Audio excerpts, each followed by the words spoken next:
Namaskar. So, my name is Dada Diiptimanananda, and I'm here in California.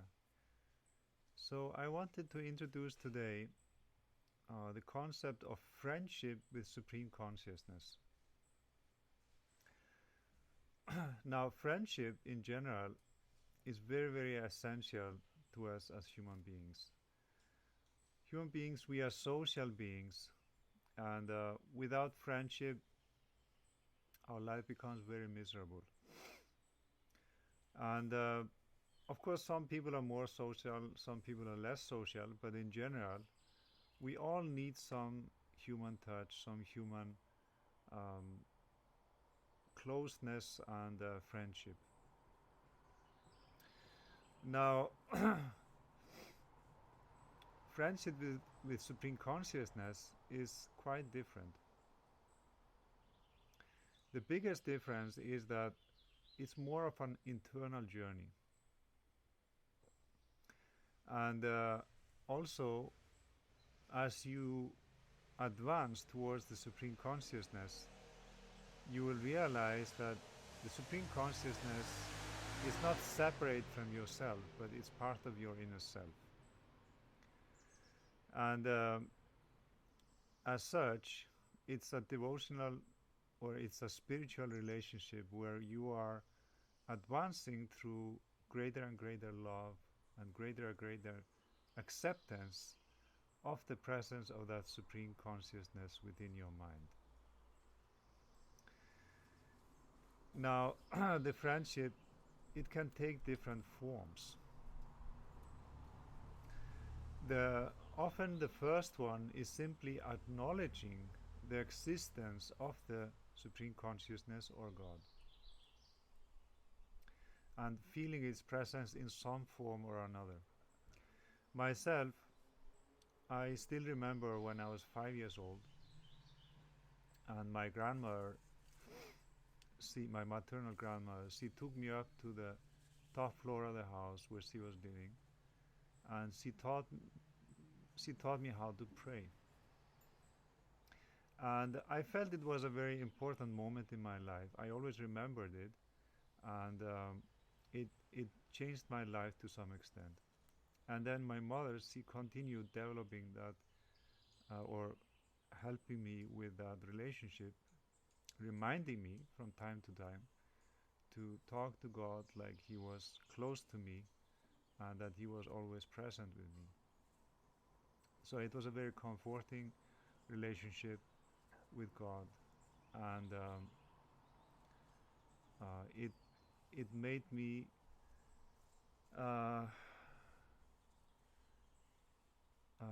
I would say it definitely shaped my childhood to some extent. Now later on, in my teenage years, I started to think a lot about these things philosophically, and then eventually I learned meditation when I was 17. So that time the relationship started to take on new forms, new shape, and become more and more intimate. So as we do the meditation, we can start to develop this really intimate relationship with the Supreme Consciousness through our meditation and through our ideation throughout the day. So the meditation is normally, for most of us, only a minor part of the day. Let's say twice a day 20 minutes, twice a day 1 hour or 2 hours. How much can you meditate? There is limits to it according to our time availability and many other things. But we have to keep in mind that the beauty of meditation, where you take ideation on the Supreme Consciousness, is that you can also maintain that awareness throughout the day. And so if your meditation in the morning, for example, is very good, then you may be able to maintain some kind of a remembrance or awareness throughout the day of that feeling that you had in your meditation of the Supreme Consciousness. Means in the meditation, we take the ideation that I am this Supreme Consciousness. Like we use the mantra Baba Nam Kevalam. Baba means Supreme Father, literally, and the way we feel it can be more like a loving consciousness or a loving um,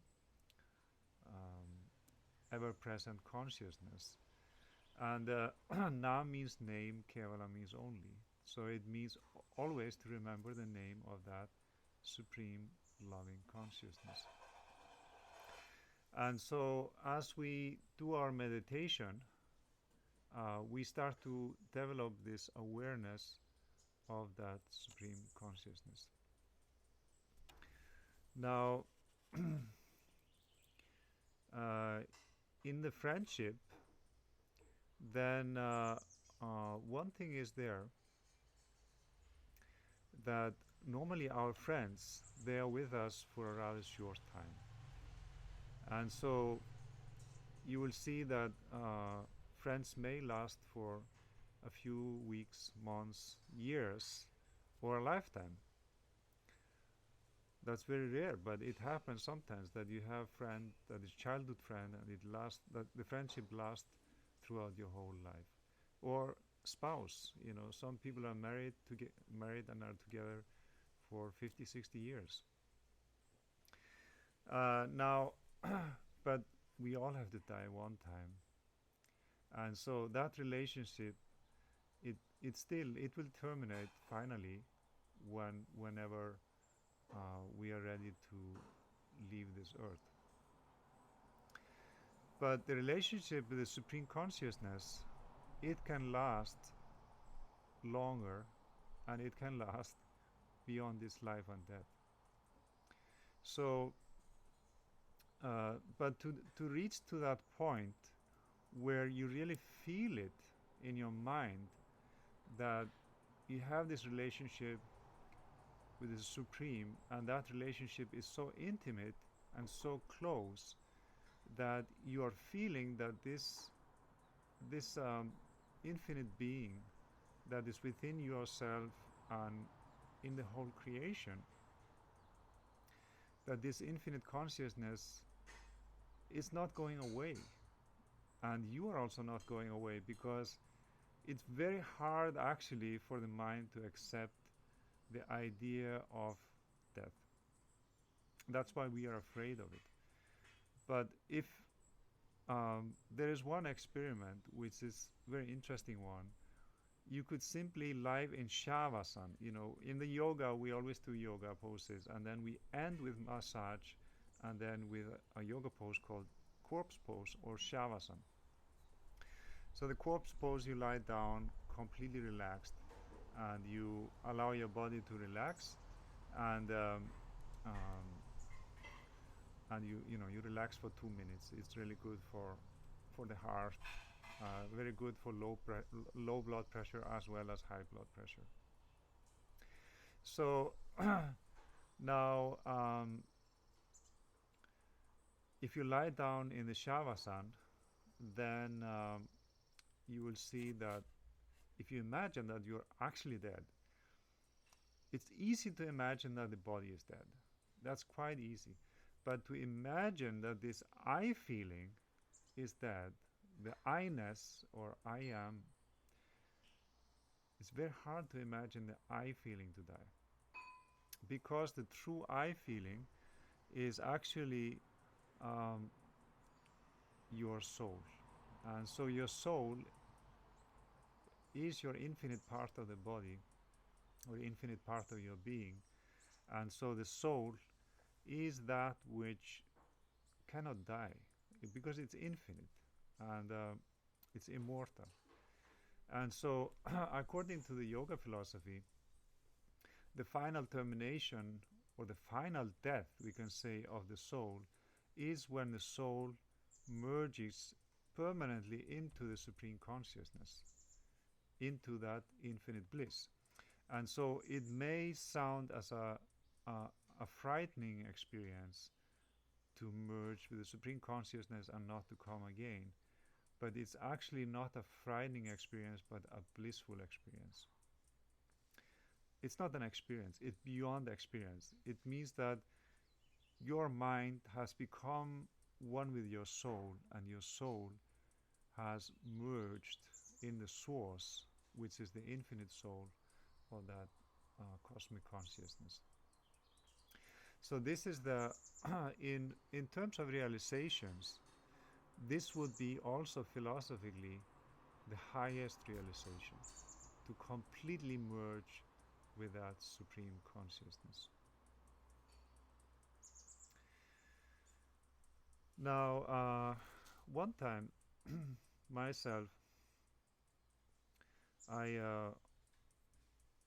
had been doing meditation for 4 or 5 years, and I was going through a period where I was having a lot of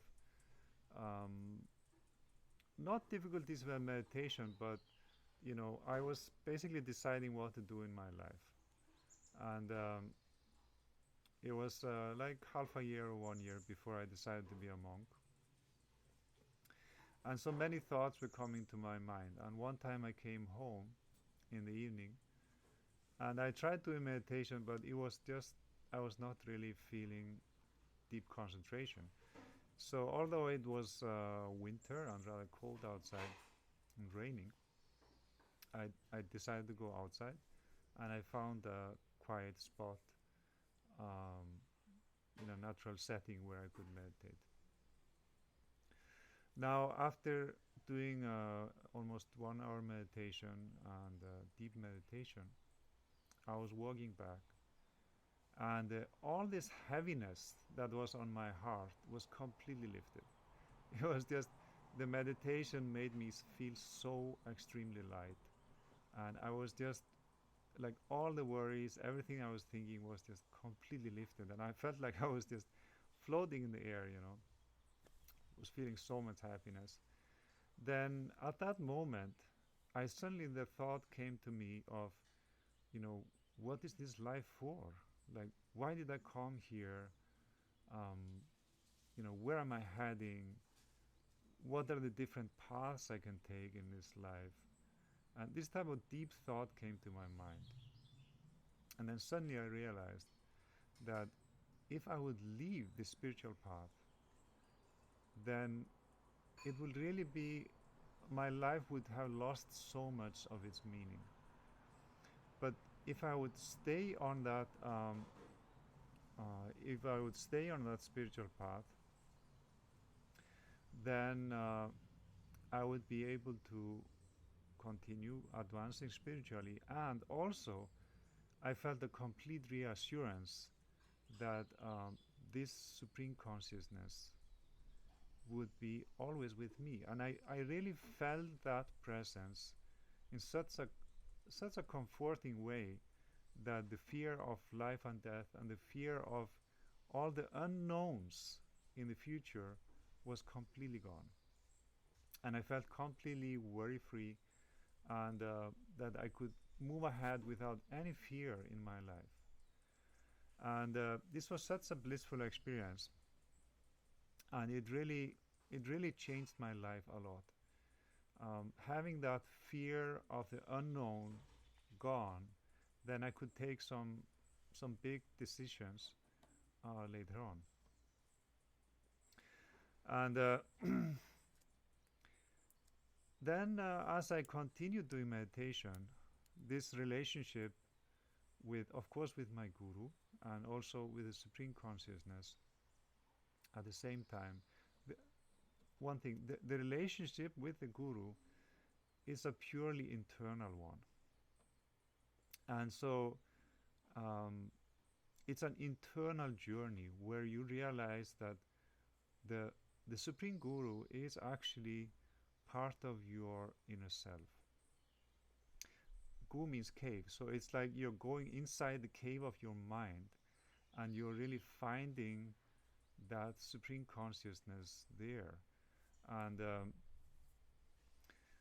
so it's a internal journey that we all have to take individually, and have those realizations.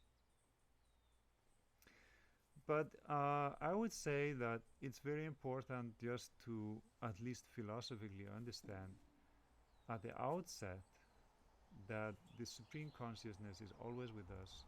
It is the dearest friend, and we need to establish that relationship. It is good to have that in mind from the very outset, and that's why I gave this class, because then once you understand that concept of having the Supreme Consciousness as the dearest and nearest friend, then it becomes easier for you to develop that friendship and develop that relationship. So now in Sanskrit, there are different words that can be used for friendship. And there is one sloga which I'm going to recite. And so this sloga describes 4 different types of friends.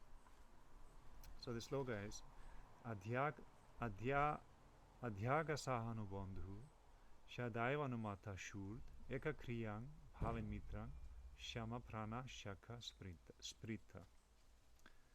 Adhyago Sahanubandhu Shadaivanumata Shurt Eka Kriyang Bhavin Mitram Shama Prana Shaka Sprita. So the first word for friend or special friend is Bandhu. And so Bandhu is also a word that is used in the Bengali language. The Sanskrit language is a very spiritual language that has a lot of words which are important in philosophy. And also the 50 letters of the Sanskrit alphabet, they correspond to the 50 vrittis in our chakras. So the Sanskrit language is extremely important in all spiritual science. All the mantras use Sanskrit. Sanskrit has all kinds of special grammar rules that are so unique and so special and make it so spiritual. It has acoustic roots, for example, which represent, like water has its acoustic root, the earth has its acoustic root, and so different things have its acoustic roots. And those acoustic roots are extremely important in the mantras. Now, that's why Sanskrit language is important. And Bengali language is the closest relative to Sanskrit. It's the closest living language to Sanskrit language. And so Bengali, now day-to-day Bengali may have a little bit less Sanskrit vocabulary. Hindi also has a lot of Sanskrit words. And I don't know exactly the proportions, Bengali versus Hindi, which one has more Sanskrit. It depends also on what is the vocabulary that people are using. But in any case, Bengali is a beautiful language. It has a lot of culture and a lot of beautiful poetry. Rabindranath Tagore was a great poet, and many other great poets in the Bengali culture. And so Bandhu is also used in the Bengali language, and the songs that I'm going to sing today are in Bengali. That's why or in Bangla, you can say. That's why I'm just emphasizing the language. Now, Bandhu is the friend that cannot have any separation from you. Means he cannot go away. Now, all friends can go away eventually. It is just the nature of life. Life evolves and friendship evolves, and we move from places to places, and eventually we're all gonna die. So, like I said about this experience of mine in the meditation, where I really felt this reassurance that I don't need to be afraid, because this dearest Supreme Consciousness that is so dear to me and so close to me will also be there in this life and beyond this life. And so I felt, no fear. It's completely eradicated the fear of death. So anyway, so Bandhu is the friend that cannot bear any separation. He's always with you. And so nobody is a Bandhu except Parampurusha or Supreme Consciousness.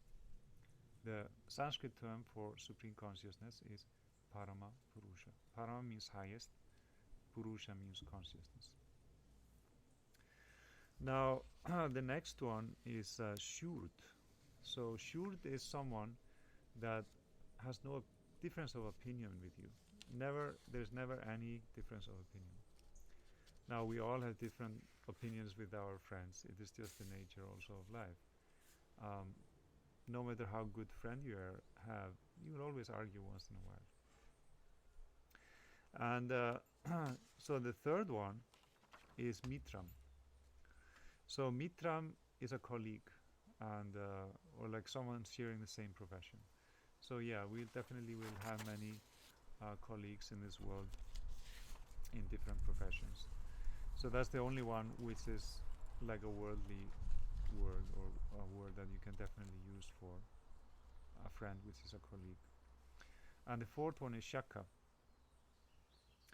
So Shaka is a very special concept where the friendship is so close that there seems to be no separation. Like you cannot feel any separation between your friend and you. And now this one, the Shaka is a very special friendship also, because even in devotional culture it's quite rare to develop that type of friendship with Supreme Consciousness where you simply don't feel any separation from the Supreme Consciousness. You feel like you're just one mind, one body. And now in the spiritual literature, one of the greatest epics is about the Mahabharata war and the Bhagavad Gita. So Bhagavad Gita basically describes how Arjuna, who is one of the 5 Pandavas, is just about to go into battle with Krishna, who is the guru in the Mahabharata epic, and he was a real person. So Krishna was a real guru, and he was born around 3,500 years ago. And so Krishna, one of the missions in his life was to establish a social consciousness of high morality and righteousness. And so there were a lot of evil kings, and so there was a great war between those evil kings and Krishna and the Pandavas and some other kings that joined their forces. And so this war is called Mahabharata. I cannot go into too much details because that's a whole subject by itself. But basically Arjuna, he was one of the Pandavas who had the closest relationship with Krishna. So Krishna was his guru, and so he realized Krishna in this form, Shaka. So Arjuna was the Shaka of Krishna. Now,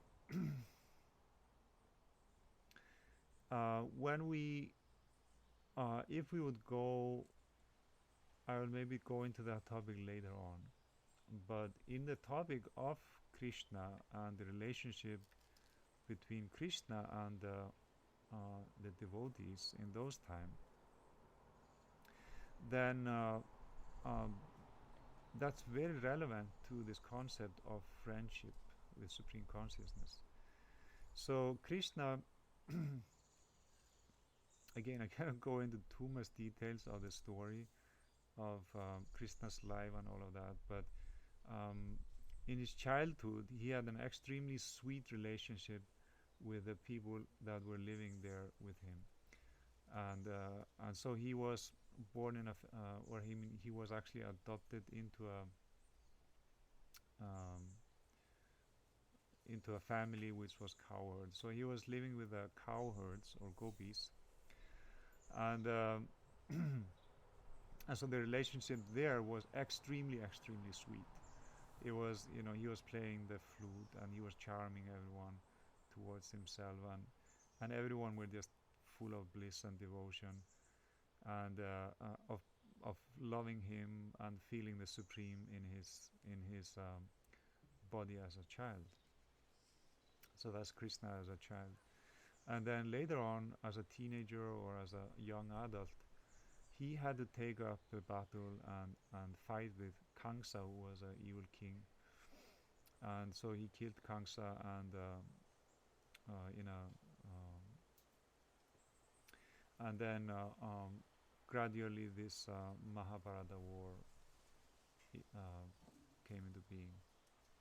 So in that role, Krishna became the king, and it was difficult to approach him. And he would, if anyone wanted to be close to him, then it would be through a lot of hardship and surrender. And so surrender is another thing here, is that the measurement of how close you are advancing in that friendship is a degree of surrender. And so why is it surrender? Because normally when you have a friendship, there's no question of surrender, because like let's say you have a friend and you love to have intellectual discussions and debate things, and you don't necessarily have to agree on everything, or that's a normal friendship, and that's valued in a friendship, to be able to have differences of opinion,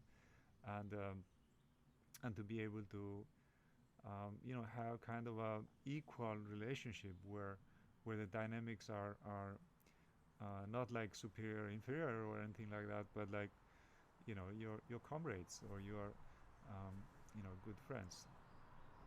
But in the terms of supreme consciousness, it's a little bit different, because it's more of an internal relationship where your ego is gradually waning, your ego is gradually becoming less prominent, and your consciousness is becoming more strong in your mind and in your being.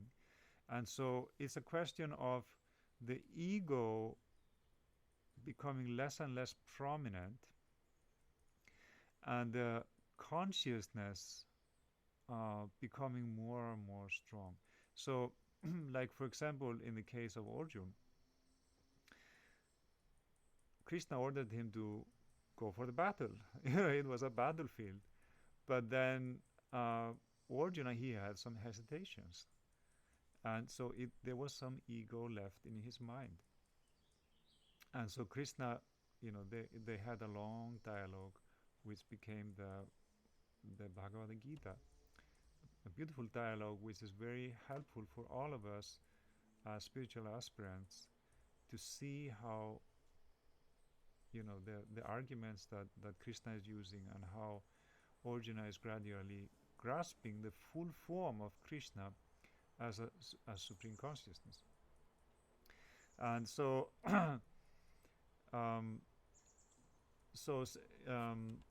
so in terms of surrender, the mind is gradually surrendering to the supreme. And so of course the mind is also expanding. Like normally, like let's say you're surrendering to a problem, then your mind is kind of shrinking, like you just, I cannot do it, I can't do it. And then you surrender to the problem. But if you're surrendering to something infinite, it means that like your mind is like here, and then like you're expanding until there's no boundaries of the mind anymore, and the mind is surrendered. It just becomes that infinite consciousness. And so it's a completely different than a normal surrender, where you would surrender in a intellectual debate or in a any type of worldly situation. It's becoming infinite. And so this surrender is not a defeat. It's not that you're being defeated and that's why you're surrendering to the infinite consciousness. No. It means that you are letting go of something limited for something infinite. And and this limited thing that we have, which is the ego, is not only limited, but it's also full of clash and cohesion. You know, there's argument, there's happiness, there's sorrow, there's emotions, and all of these things are going on, and the mind is not stable.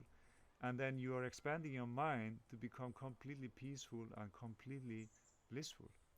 So it is a, you know, there's nothing to lose there. It's like, you know, like you have an umbrella of ego, and the grace of the Supreme is showering on your head, but you still hold your umbrella very strongly.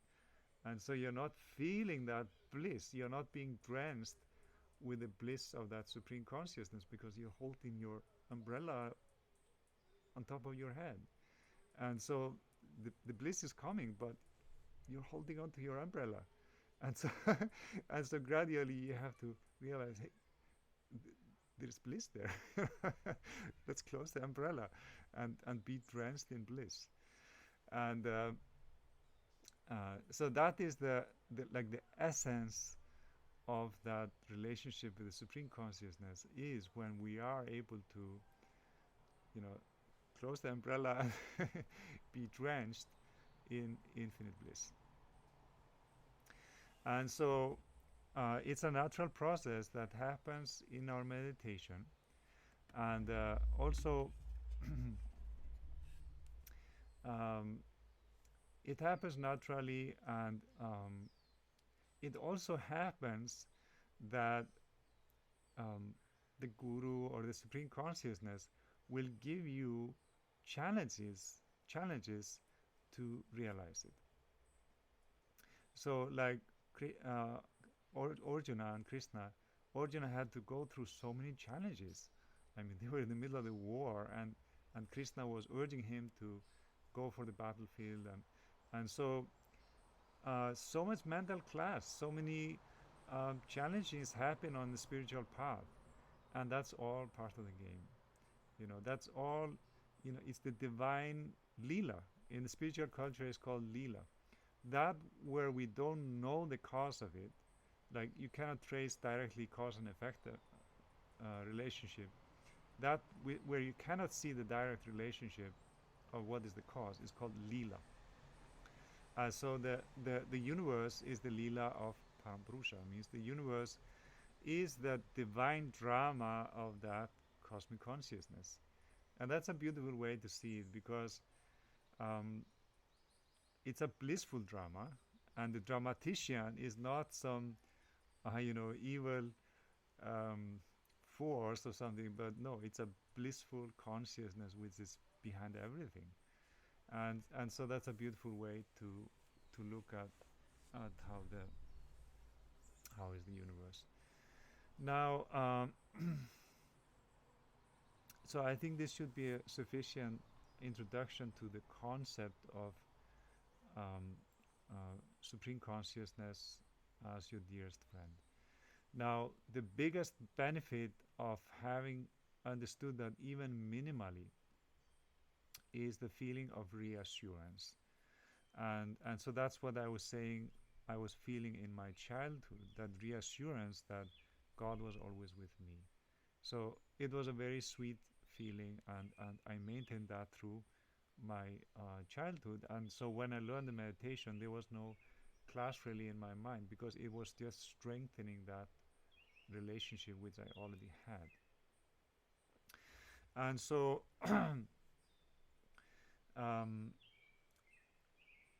we are never alone or helpless. That divine force is always with us. That's the beauty of it.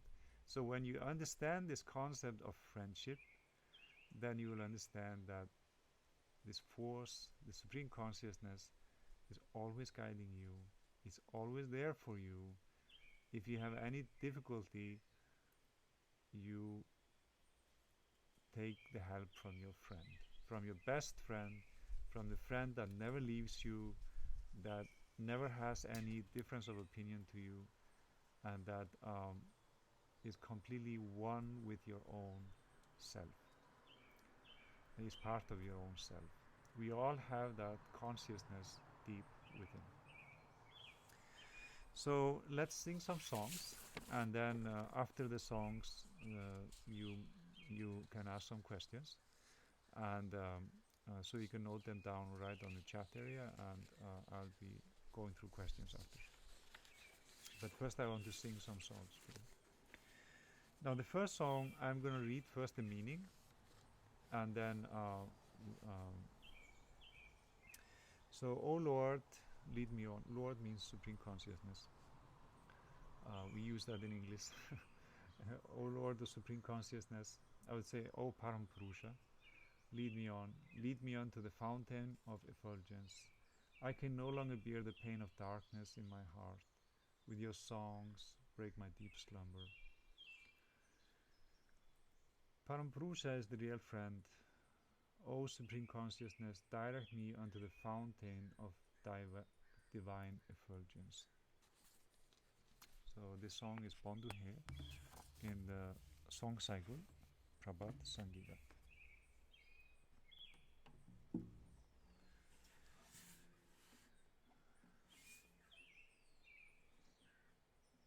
I'm just going to quickly tune the guitar.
So this song is like requesting the Supreme Consciousness to lead me on. Bandhu hai niye chalo. Niye chalo means to lead me on, Supreme Consciousness. And with your songs, break my deep slumber. So here slumber is the spiritual slumber. So, O Param Purusha, O Supreme Consciousness, lead me on and break my spiritual slumber. Now, the second song I will sing is song number 5, and also another beautiful song. So here we come to another concept, which is Arjuna Patik. This is also a beautiful concept. So Arjuna means, Arjunapati means the unknown traveler. So like we are traveling on this this our journey is the journey of life. And so, on this journey of life, there's always one traveler with us that is unknown. He is there with us, blissfully present, but normally we forget his presence and we move along our journey thinking that we are moving alone. But this unknown traveler is always there with us. It is the Supreme Consciousness. So the Supreme Consciousness is like an unknown traveler which is always with you, and you cannot see him, not with your eyes. You can only see him internally. And so this song is called the Song of Fulfillment. The ancient unknown traveler has come with the blissful resonance of consciousness. My life overflows with song, and the sweet form of the loss of all, in the destitution of oblivion, with the rhythm and song of attainment, with the invocation of the ever beautiful one, my life overflows with song.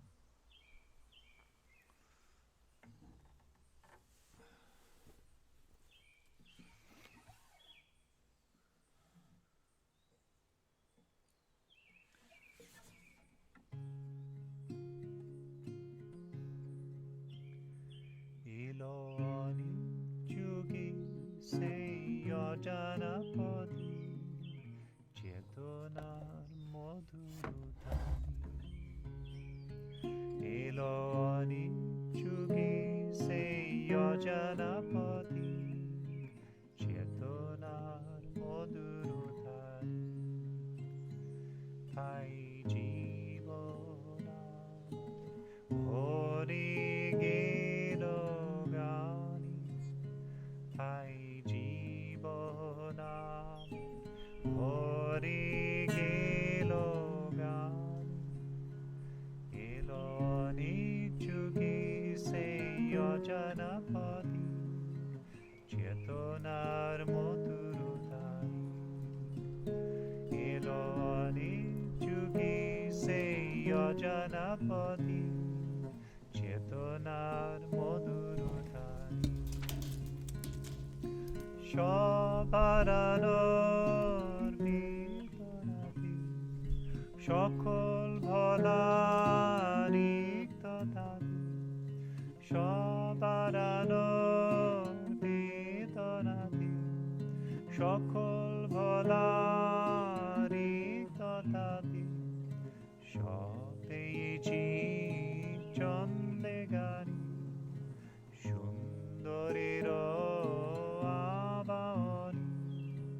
Abahani, Abahani, Abahani, Pai Jibonama, Hori Geno Gani, Pai Jibonama, Hori Geno Gani, Eloni Chugi Seya Janapadi Chetonar Madhurutani Eloni Chugi Seya Janapadi Chetonar Madhurutani.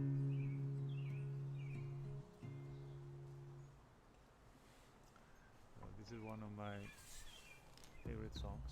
And, it's very simple, very easy to sing,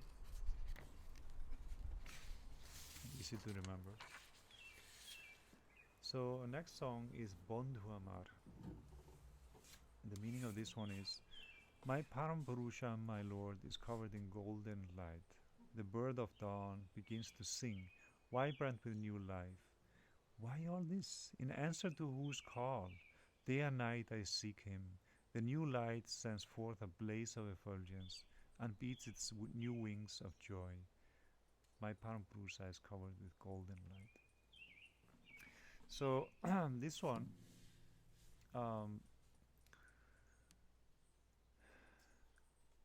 okay, let me sing it first.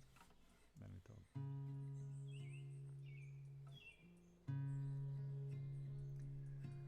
Bondhu Amar,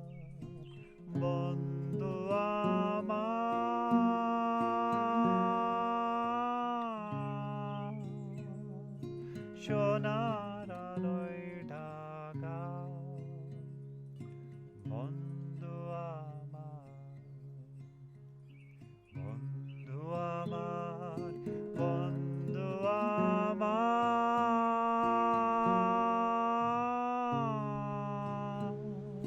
সোনার আলোয় ঢাকা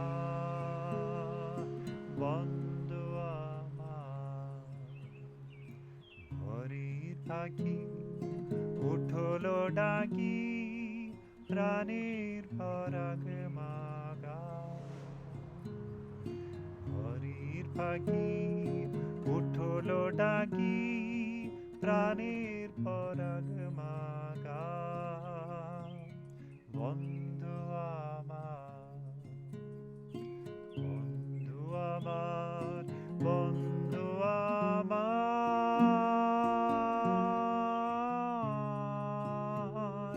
সোনার আলোয় ঢাকা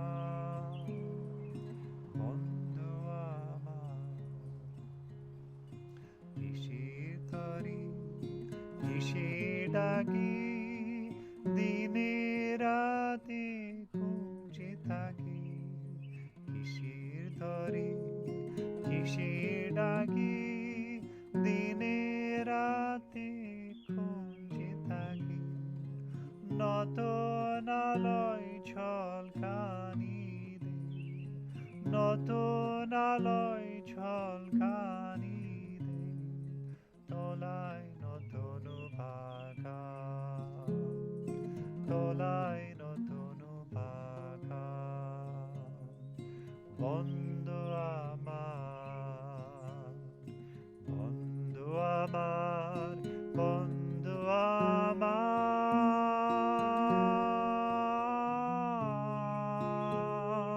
সোনার আলোয় ঢাকা বন্ধু আমার, ঘরের পাখি উঠলো ডাকি প্রাণীর পরাগ মাগা, ঘরের পাখি উঠলো ডাকি প্রাণীর পরাগ মাগা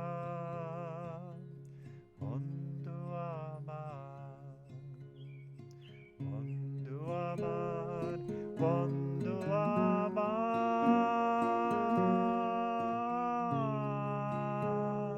সোনার আলোয় ঢাকা বন্ধু আমার.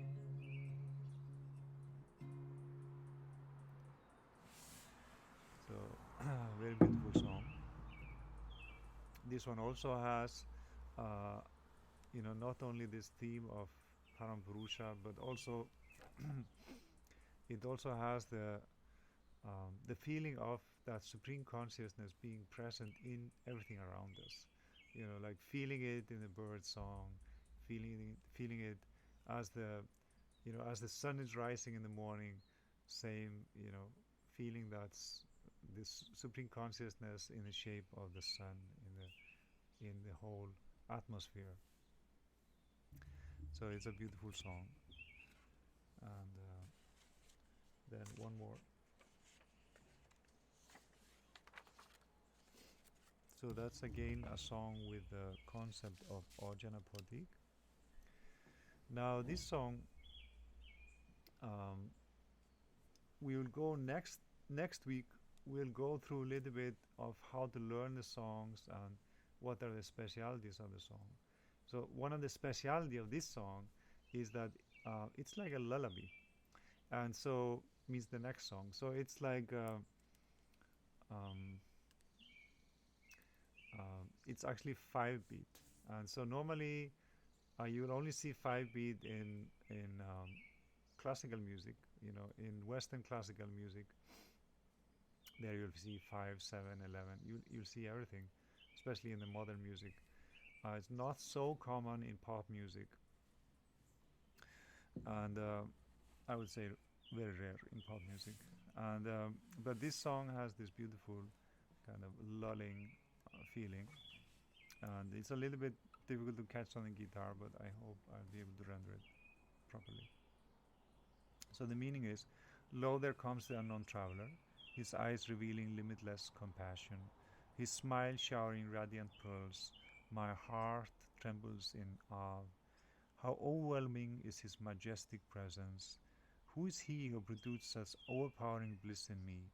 My mind longs to gaze upon him always, yet in shyness and fear I dare not. Where does such incomparable sweetness lie hidden? So this one is really trying to visualize the Supreme Consciousness in the form of Guru or in the form of some divine being.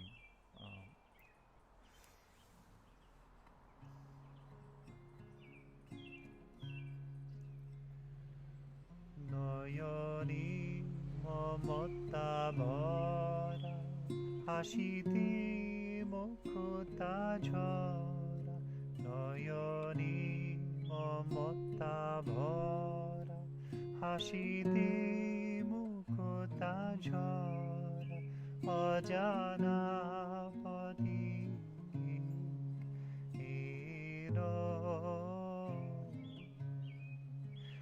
Ajanapati ilo Hiyaka vidharo dharo ekibhavo manoharo. Hiyaka vidharo dharo ekibhavo manoharo. Ananda kipa seju ilo Ajanapati ilo Noyoni mamata bhara hashiti mukhuta jhara. Noyoni mamata bhara hashiti mukhuta jhara. Ajanapati ilo Ajanapati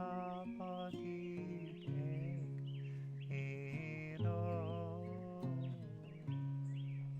Mono chahi shoda deki Lachi bhoye nahi thaki.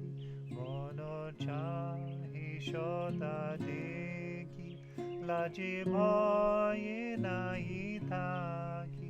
E madhuro madhukata chiro. E madhuro madhukata chiro. Ajanapati mukhuta jhara. Ajanapati ilo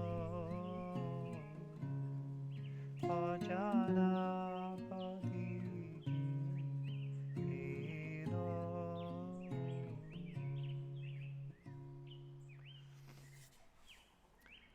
Elo means come. Ajanapati came to my life. Then probably the last one today is Born to Go. This song is also beautiful. So the meaning is, O Lord, sing your blissful songs and rouse me from this static slumber. Look at me, always look at me. Today my life's dullness has disappeared. My mind is filled with exquisite beauty. In your rhythmic flow of sweetness, make my life ever new.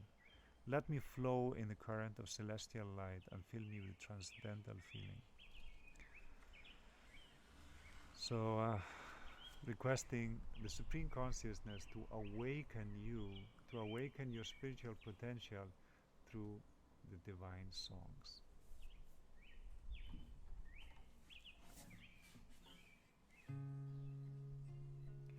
Bondo gao gao gao bondo gidi tandra bengidio bondo gao gao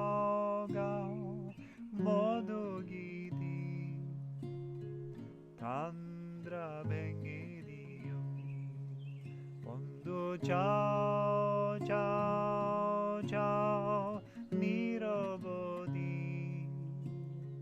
ogo priyo te priyo ogo priyo te priyo achi prane jori ma kete kichi monir shushuma bori gichi achi prane jori ma kete kichi monir shushuma bori gichi আজ তোমার চন্দে মদনী সন্ধে আজ তোমার চন্দে মদনী সন্ধে আমাকে নূতন করে নিও অগো প্রিয় তে প্রিয় অগো প্রিয় তে প্রিয় অন্ধ গাও গাও গাও মদগীতি তান্দ্রা ভেঙে দিও অন্ধ যাও যাও যাও নিরবধি অগো প্রিয় অতি প্রিয় অগো প্রিয় অতি প্রিয় আচলকা স্রোতে আলোক নিপাতি আচলকা স্রোতে আলোক নিপাতি লোকাতীত ভাবে ভরে দিও লোকাতীত ভাবে ভরে দিও অগো প্রিয় তে প্রিয় অগো প্রিয় তে প্রিয় অন্ধ গাও গাও গাও মদগীতি তান্দ্রা ভেঙে দিও অন্ধ যাও যাও যাও নিরবধি অগো প্রিয় তে প্রিয় অগো প্রিয় তে প্রিয়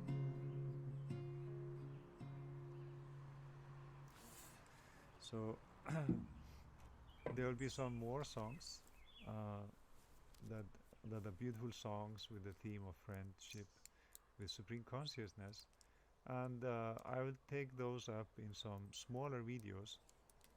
I'll be releasing some like 10 to 15 minutes videos where I sing the song, the meaning, and go through the other details. So I'll be slowly releasing those as they come.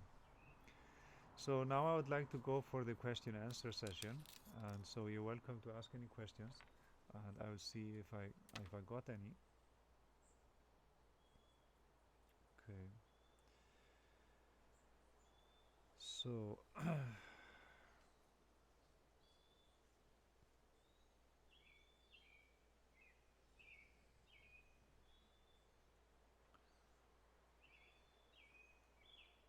okay, first question is very beautiful.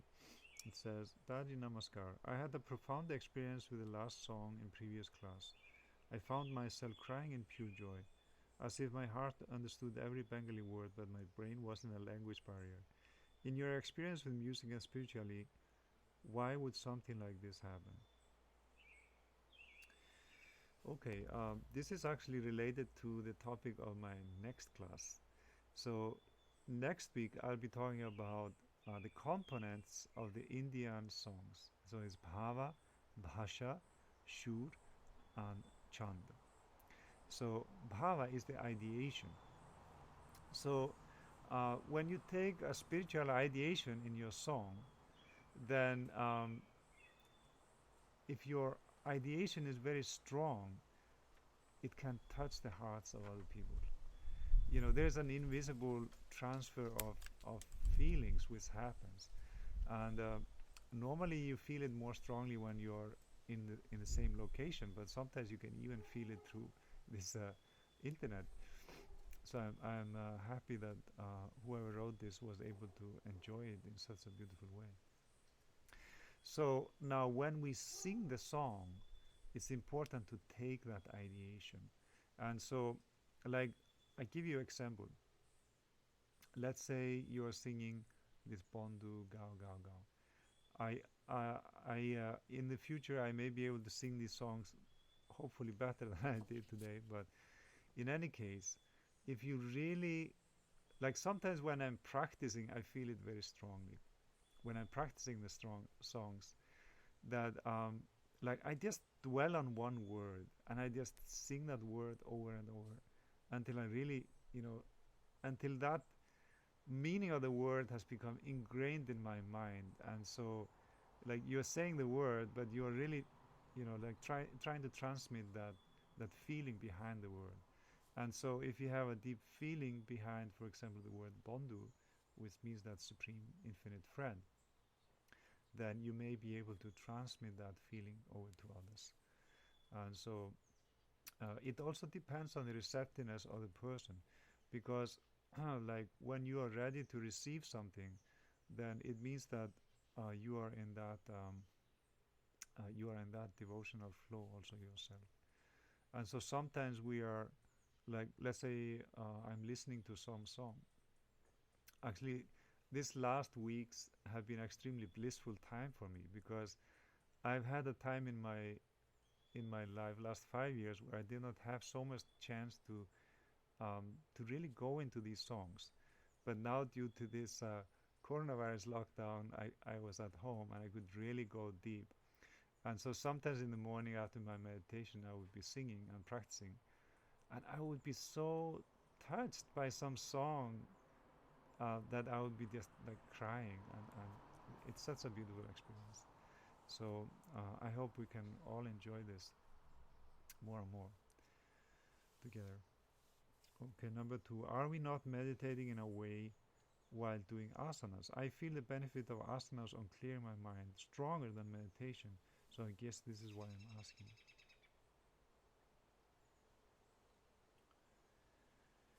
Okay, so asanas are the yoga poses, and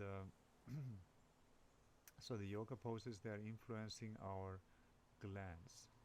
And so there's an intimate relationship between the glands and the chakras. And yeah, sometimes when you need to clear out a lot of things, it's a good idea to do asanas. Um, it's the thing that influences the mind most directly and quickly is the food we eat, and the asanas. And so if you're eating the wrong food, it just influences your mind immediately. Sometimes I give the example of drinking alcohol. Let's say you think, okay, I am a great yogi, I'm gonna drink a whole bottle of whiskey and I'll be not affected at all. But the thing is that once that bottle of whiskey is into your, you're gonna be drunk no matter what you thought before. If you thought, oh, I'm a great yogi or whatever, I mean, maybe some great yogis can actually do that with some special occult power. But for us normal human beings, if we would drink any alcohol, it would have immediate effect. So in the same way, food has immediate effect. When we do the asanas in a proper way, it also has a strong effect. Um, Now, some people feel this clearing mind easier with meditation, some easier with the asana. I would recommend combine the three: right food, doing asana, and doing meditation at least twice a day. That's my recommendation. Three. What is the significance of the color orange? It's sacrifice. So it means the sacrificing spirit. The monks and nuns, we have to leave our home and our loved ones and our family, often our career as well, and home country or hometown at least. So it's the spirit of sacrifice, of giving up your individual ego for the benefit of everyone in the universe. So it's the spirit of surrendering your individuality for the collective welfare. Number four, have you ever thought to leave sannyasi life due to the difficulties you face? That's a difficult one. Yeah, I have had situations like that. Um, And I must say that it's very much related to samskaras, or reactions of past action in potential form. And so those moments in the life, they come and they are unavoidable, and we have to deal with them as they come. What I would say is that remaining a sannyasi means a monk. If you are able to remain a monk for the whole life, it's only by the grace of the Supreme Consciousness. Because a lot of surrender is needed, and there will be many challenges on the way, and there will be many samskaras distracting here and there. But it needs that relationship with the Guru and with the Supreme Consciousness, and having that faith and surrender. So I was taking the example of Arjuna in the battle. So Arjuna, he was of course fortunate to have Krishna, his Guru, right by his side. So he was able to come to his senses and have that greater realization. And so sometimes these type of moments, they do come, and that time surrender is the only way, and it can be hard, but it's part of the life. It's unavoidable.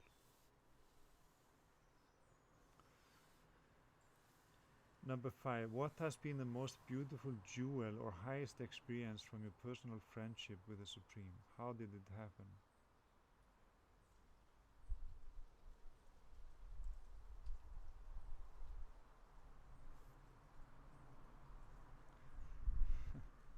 Highest experience from your personal friendship with the Supreme.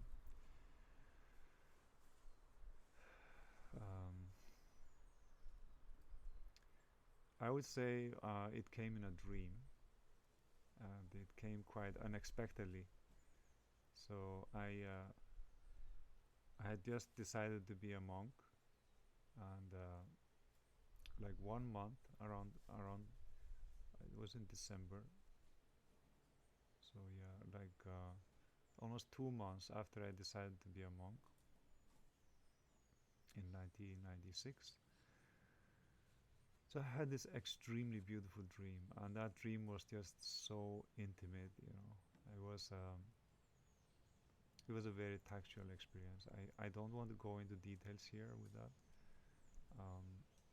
but it was a very deep experience where I felt my Guru in a very like when we use the word intimate, not in a crude sense, but like in the sense that you're feeling the divine form of the Guru. I give you an example. I saw him walking towards me, and he had this big smile on his face. And in the beginning, I didn't understand who it is, but when he came a little closer, I just felt like hit by a wave of bliss. And I was just like, completely blissful in a moment. And then, so anyway, there are more details I don't want to disclose here, but I would say that was the most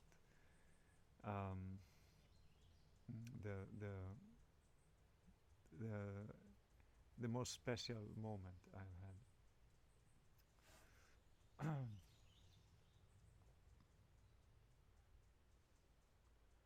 And I would say that this time that I'm practicing the songs is also a very beautiful moment. I've been having a lot of beautiful moments in the last few weeks when I'm practicing and preparing those classes. It's a very beautiful time. And having a lot of very, very deep meditation. It's a very rewarding thing to sing those songs. Okay. Is that true that we can think of Parampurusha in whatever relation we want? Also, Parampurusha means Supreme Consciousness. Also, what relationship with Parampurusha can be of best one to attain high?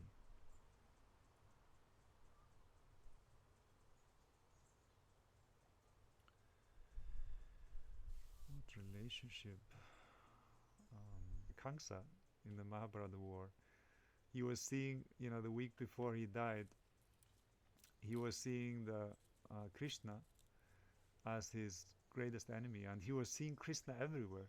So he was realizing Krishna in the way that, like, wherever he would look, wherever he would turn, he would see Krishna there. But that's a very torturous way to feel Parampurusha or Supreme Consciousness. To see the Supreme Consciousness as your enemy is terrible, and it's not a blissful way. It's a torturous way of realizing the ever that means the presence of that Supreme Consciousness in each and everything, each and every moment, in each and every atom and molecule and being on this earth. It means that you're seeing your enemy everywhere. That's terrible. I would rather recommend feel the Supreme Consciousness extremely dear and near to you. And it takes on different forms according to different sanskaras and different relationships. But I would say after you learn your personal meditation, that relationship definitely becomes more and more personal. So myself, after I got my initiation or Diksha, which was in 1991, then gradually it started becoming more and more close, and within 5 years, I had this beautiful experience. Another was asking what is the most beautiful experience. I had this beautiful experience that this the Supreme Consciousness is part of me. It's witnessing every action that I do, and so why should I try to cheat? So then I became completely strict on any guidelines that were given by my guru, because I realized this Supreme Consciousness and the guru means the true guru, the guru in the form of Supreme Consciousness is within my own being, within my own mind. And I felt so close, and I felt at the same time every meditation became an appointment, like with your best friend or with your loved one, like let's say a girlfriend, boyfriend, or spouse. So every time I would sit for meditation, that would be my appointment with Supreme Consciousness. That's the time that I don't have to think about anything else. Other times I have to think about so many worldly things.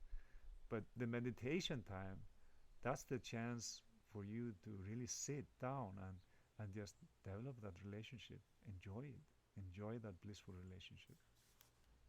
And so the meditation becomes not a unilateral affair, but like you are making an appointment with the Supreme Consciousness. You don't want to miss it, and you want to enjoy it.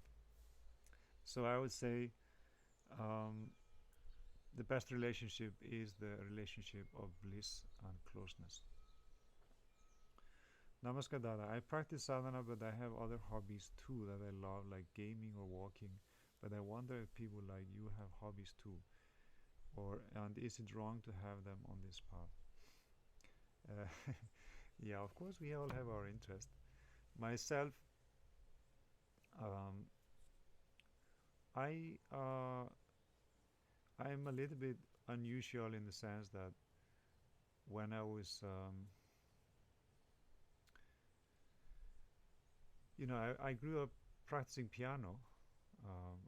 I was studying classical music from the age of 4 and piano from the age of 7. And so whenever I would have free time, I was trying to find time to practice the piano.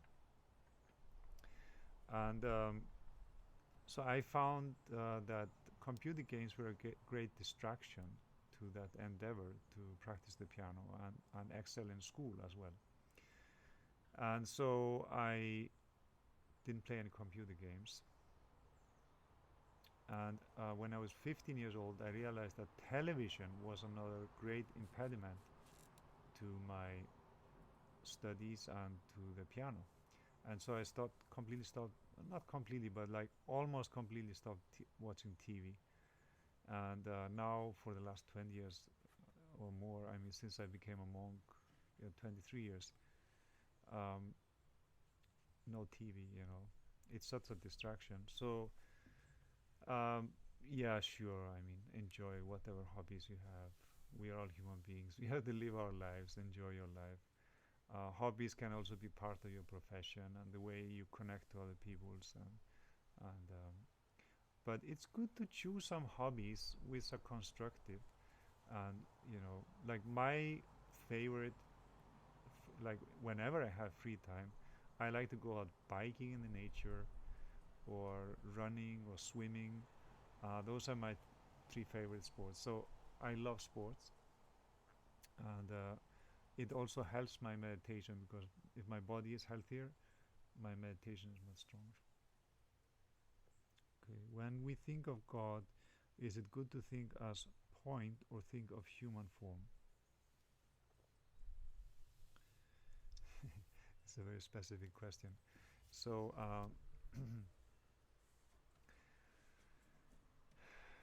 when we meditate, you see in the Astanga Yoga, we have Jamaniyama, asana, pranayam, pratyahar, dharana, dhyana, samadhi. So Jamaniyama is the moral guidelines, asana is the yoga, pranayam is the breath control, pratyahar is the sense withdrawal. It means that you are withdrawing from this external world. So like when we are singing those songs, that's part of this sense withdrawal. We are like we are going into a different world. We are going into a world of love, of beautiful imagery, of the poetry, of beautiful feelings and experiences, and it takes us away from this normal worldly thinking.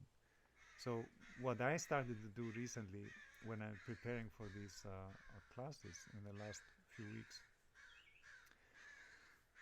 I start my day with this because that awakens my devotional feeling at the outset of the day. It means my working day means after I finish my meditation, yoga, breakfast, then I just sit down and sing, and then that blissful feeling goes through the day. So okay, anyway, so that's the pratyahara. Now dharana is the concentration. So Dada Sadhananda explained about concentration in various videos, that concentration is essential in meditation. Without concentration, you cannot achieve anything. So dhyana is unbroken flow of ideation, and but before you achieve the dhyana or the unbroken flow of ideation, you need to first have the concentration. And so that's why this one-pointedness of the mind is important.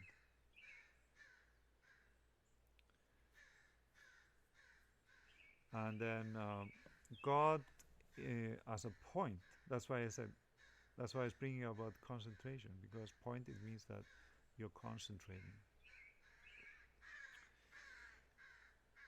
Now, God as a human form, that's a very big topic, that's the topic of the Guru, the Supreme Consciousness, and how we realize the Guru. And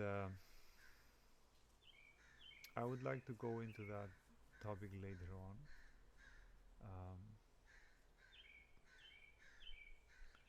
But it's basically thinking or visualizing the Guru um, in a divine form, as like a gate to reach that supreme consciousness. So to answer the question, point or God in human form is part of the same. You need to have that one-pointedness and ideation on, like, let's say Krishna. What does Krishna means? Krishna means consciousness, or Shiva. Shiva means consciousness. So ideation on the consciousness in the form of the guru. Okay, I would say just leave it for now. This question is better answered by your acharya, by your teacher. And for this context, we are visualizing Bhavanam Kevalam, the Supreme Consciousness,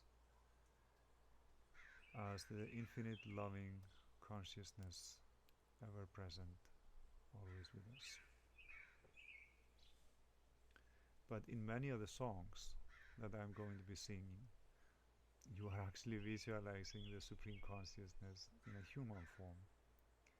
And so, let me go into that topic later on. I think I've talked enough. How does one truly practice self-forgiveness through meditation when the monkey mind or shadow self brings negative thoughts that break the meditative concentration?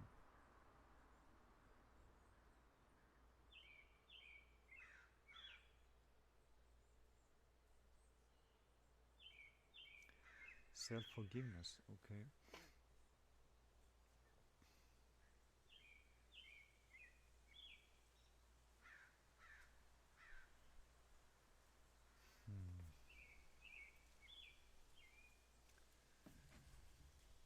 Well, I think we have to be a little bit tolerant. Our mind. Sorry, it's getting a little cold here.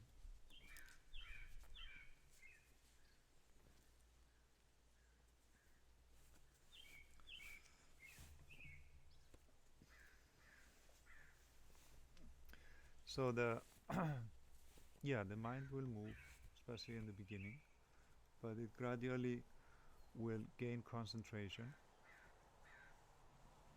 We have to be forgiving, and we have to, rather than being stuck in blaming ourselves or something like that, we simply have to, sing Bhavanam Kevalam, take the ideation of that Supreme Consciousness, and forget about yourself. Not only forgive yourself, just forget about it. You have to bring your mind to a higher level, and then you'll feel that peace within. So also remember, that which comes goes. So everything that comes today will go away tomorrow. So we should not be brooding over things too much. Just let it go, especially in the meditation. Allow things to go. And it's especially important when you are, the best way to do that is to sing Bhavanam Kevalam. So I would recommend anyone which is having difficulty in concentrating, sing more Bhavanam Kevalam. That's really the sequence. And especially if you do it with Lalit Marmika. And also, always be strict on the food. Wrong food brings a lot of bad feelings and restlessness of the mind. Okay, 10. Is samadhi achievable in one lifetime through daily sadhana? Is it predestined from past life efforts, or this life effort can lead to samadhi state as well? With gratitude, Dada.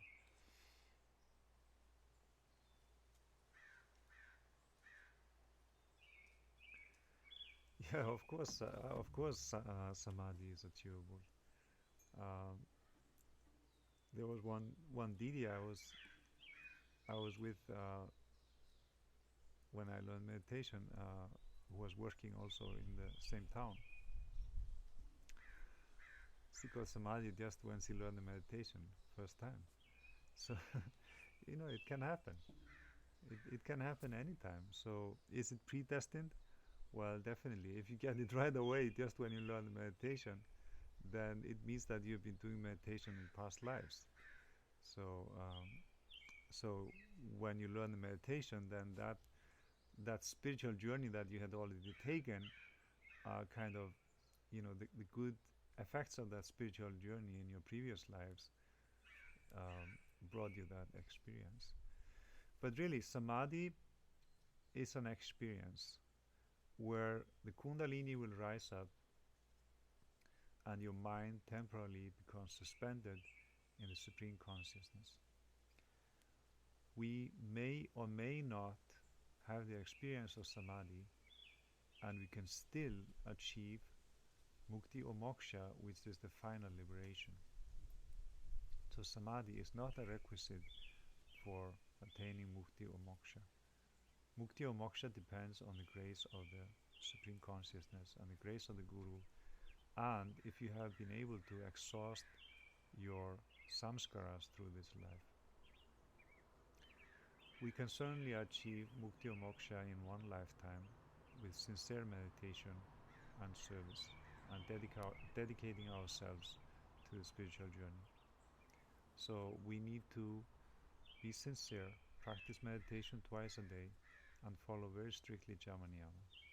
That is the basic outline, basic guidelines. Okay, 11. How to feel blessed while meditating. Well, I would say sing more Pavanam Kevalam. To feel blessed or have this type of good feelings, it is the grace of the Supreme. And so it sometimes comes, and then we are the lucky ones. So I would say to feel blessed, it's a special grace if we feel that.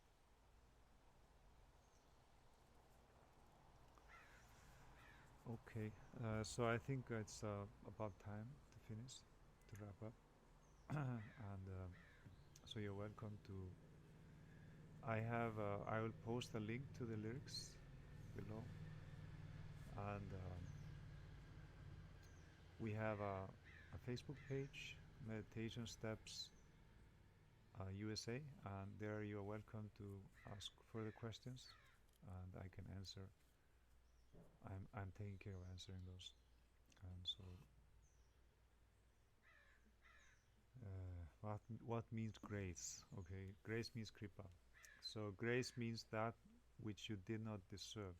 Means when the Supreme Consciousness is giving you something that you did not necessarily earn it. It's just, the grace. The Supreme Consciousness is giving you something that you didn't necessarily earn it. It's just by the grace of the Supreme. Alright, thank you so much for today, and I hope to see you next week. And next week we'll have a very interesting topic of how to learn the songs and what is the basic components of the Indian classical lyrical singing, like these songs are. And so I hope to be able to give some practical examples and some general outline about history of Indian music, especially in relationship to meditation and to our spiritual practices. And so I hope it will be an interesting class, and I'll be preparing it for the next week, and I hope to see you again next week. Thank you so much. Namaskar.